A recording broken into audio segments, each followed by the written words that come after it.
Beirut, 1979. A quiet street.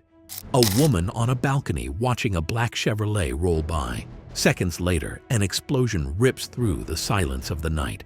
And what happened behind it would leave the world of espionage stunned forever. So who was the mysterious woman witnessing everything while the rest of the world slept, unaware? If this story already has you on edge, give it a like, share it with someone who loves such stories, and subscribe to join us as we uncover more secrets. For 2 weeks in 1972, the world watched the Summer Olympics at Munich. But on September 5th, the world was taken aback. Terrorists attacked the Olympic Village, taking 11 Israeli athletes and coaches hostage. When the smoke cleared, they were all found dead. This tragedy caused a wound in Israel that demanded only one thing: revenge. This hurt gave birth to Operation Wrath of God, a secret Mossad campaign. Their mission was to track down and kill every person involved in the Munich tragedy, no matter where they hid or how protected they were.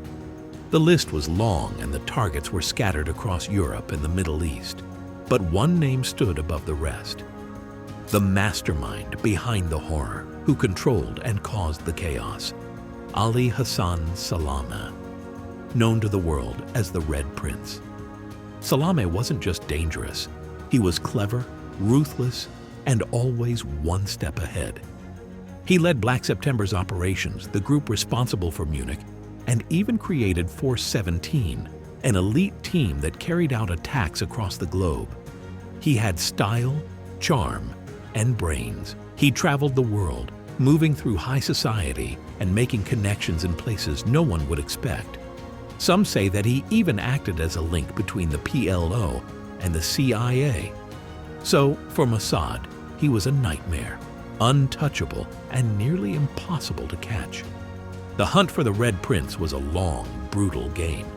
For years, Mossad struggled in a cat-and-mouse chase. Agents followed rumors, faint clues, and dead ends across Europe and the Middle East. Anything that could possibly lead them to their target, but all futile. Some missions even ended in disasters. Take the infamous Lillehammer affair. In Norway, Mossad agents, acting on false information, targeted a man they believed was connected to the Red Prince. That man was Ahmed Bouchiki, a Moroccan waiter, completely innocent. The agents cornered him and killed him in cold blood, right in front of his pregnant wife. International outrage was massive. The operation was exposed and the agents had to be arrested. This was a serious blow to Israel's reputation. The Operation Wrath of God was hanging by a thread. Salame remained free, protected in the streets of Beirut. Mossad could not abandon the mission. The stakes were too high. One wrong move, and the Red Prince would slip away, free to strike again. Mossad couldn't let that happen. Not after everything. Hunt was closing in. It was all coming down to one city, the place Salame felt safest, the heart of the Arab world. Beirut. Here they made a bold move.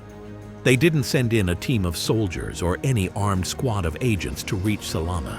Instead, they sent a woman. Her name was Erika Chambers, a British-Israeli Mossad operative. Trained and prepared for one thing: to disappear. Her identity had to be flawless. Blending perfectly into the crowd of Beirut that even the Red Prince's bodyguards wouldn't spare a minute to give her a second look. She became Agent Penelope, among other names. Her cover: a painter. Quiet, a little eccentric.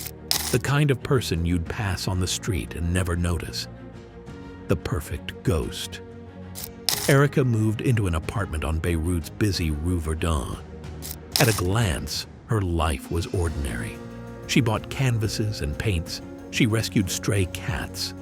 She sat on her balcony, enjoying her life like any other artist. To her neighbors, she was just the quiet painter downstairs, living a normal life. But her apartment was anything far from ordinary. It was an undercover lookout.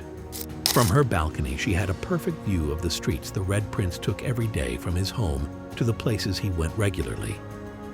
Behind the brushes and the paint, she was watching security shifts, studying and memorizing his routines and timings.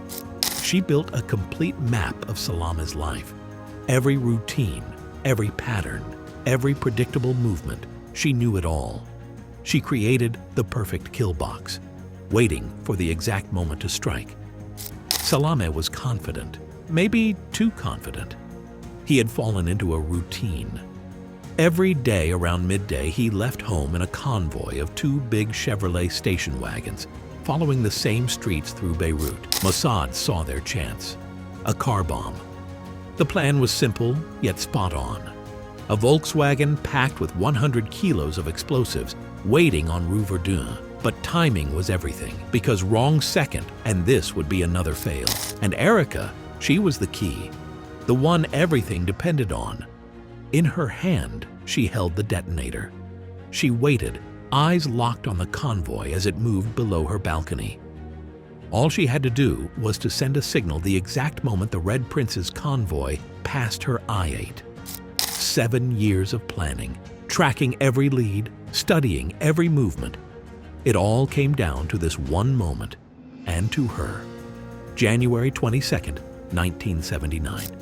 A winter afternoon. The streets of Beirut were quiet, like the calm before the storm. Salame left his luxury apartment. He was going to celebrate his mother's birthday. It was a cruel twist of fate. Erika stood on her balcony, the canvas shielding her from view. The detonator was in her hand. Below, the Volkswagen waited, hidden in plain sight. At 3:35 p.m., the 2 heavy Chevrolets carrying Salame and his bodyguards turned from Rue Verdun onto Rue Madame Curie. The moment had arrived. Erika pressed the trigger. The explosion was pierced through the silence of the street. A loud roar and a flash of blinding white light. The vehicles were completely destroyed. Salame's bodyguards and the driver were killed instantly. The force of the blast shattered windows for hundreds of yards, throwing debris in every direction. In the chaos and smoke, Salame survived the initial blast, but barely. He was rushed to the American University of Beirut hospital, critically injured. Doctors fought to save him, but by 4:03 p.m., the mastermind of Black September was dead. The hunt was finally over. The agents slipped into the streets, disappearing like shadows. Carefully planned escape routes helped them vanish before anyone could even make sense of what had just happened. Erika was gone in minutes. She and 2 other operatives reportedly made it to the Mediterranean shore, where a waiting Israeli missile ship took them back safely. Everything unfolded in less than 20 minutes. But the mission came with another heavy price. 4 innocent people were killed in the blast. Several others were seriously injured. Some say the guilt over the innocent lives lost stayed with Erika for years, haunting her quietly. Salame's funeral drew thousands of people. Yasser Arafat, his superior and comrade, said that he was the hero to their cause. His death was a loss for the nation. A legend was gone, and the power in the Middle East shifted almost instantly. Mossad, of course, denied everything publicly. They maintained their wall of silence. But the clues were impossible to overlook. Fake passports, her British cover, careful surveillance. It was the final act of Operation Wrath of God, 7 years of work coming to an end. The Red Prince was gone. Mossad had won. History remembers the target, the mission, the operation. But Erika? She disappeared into complete silence. She had accepted that her identity was gone forever. Families, friends, old names, all left behind in the smoke of Rue Verdun. She pressed the trigger. History changed, and she became a ghost, leaving everything behind for duty. So, what's your take? Was this justice or simply revenge that took more innocent lives? Drop your thoughts in the comments. Thanks for watching.